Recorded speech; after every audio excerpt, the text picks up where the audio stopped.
During the early decades of the Cold War, the ability of the United States military to communicate across oceans rested on a surprisingly fragile foundation.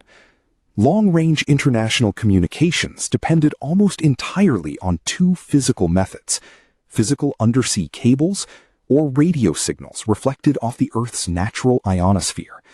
But undersea cables could be physically severed, and the natural ionosphere was highly susceptible to severe atmospheric disruption. To secure its global command structure, the Pentagon needed a communication network that could not be cut, jammed, or disabled. They needed a dependable mirror in the sky. And to build it, they decided to launch an unprecedented experiment that would permanently alter the orbital space around our planet. In 1958, two engineers, Walter E. Morrow and Harold Meyer, conceptualized a radical orbital solution. They initially called it Project Needles.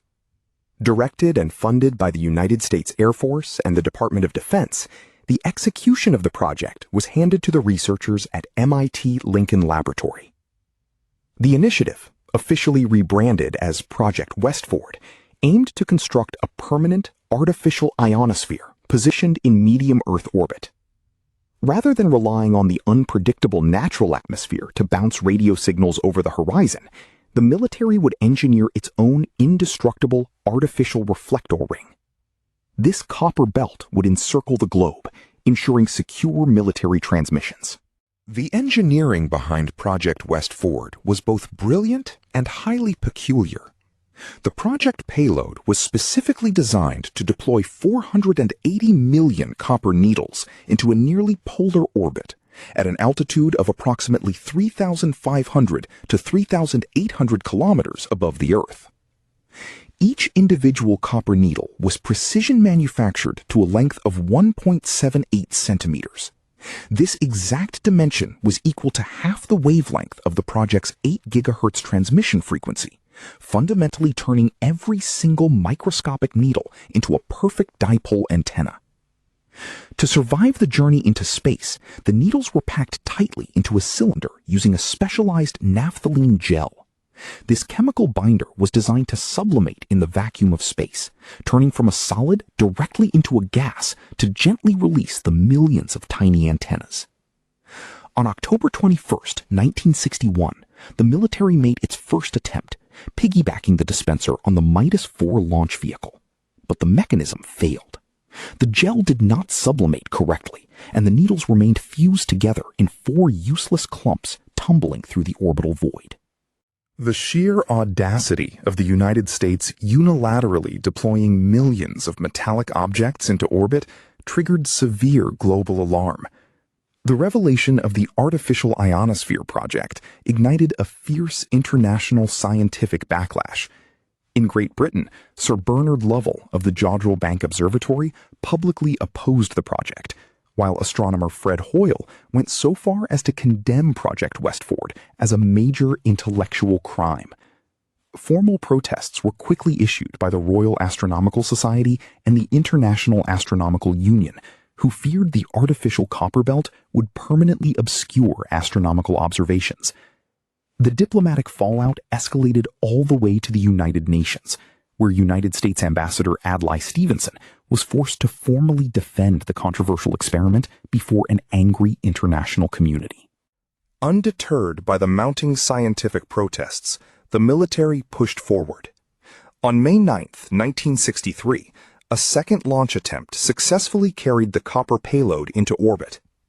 Historical records of this specific launch present distinct contradictions. While widely designated as Midas VI, some European Space Agency documents refer to the launch vehicle as Midas VII due to a previous unacknowledged failure. Furthermore, primary sources conflict heavily on the payload mass, citing either 19 to 28 kilograms of pure copper or an alternative figure of 40 kilograms for the combined weight of the needles and the dispenser. Regardless of the exact specifications, the dispenser successfully reached its target orbit, and the gel began to sublimate.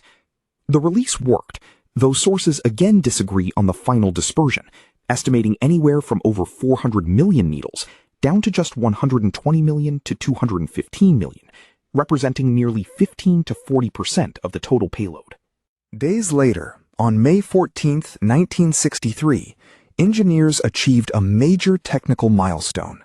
The first successful voice and data transmission bounced entirely off the dispersed copper needle belt. But the triumph was fleeting.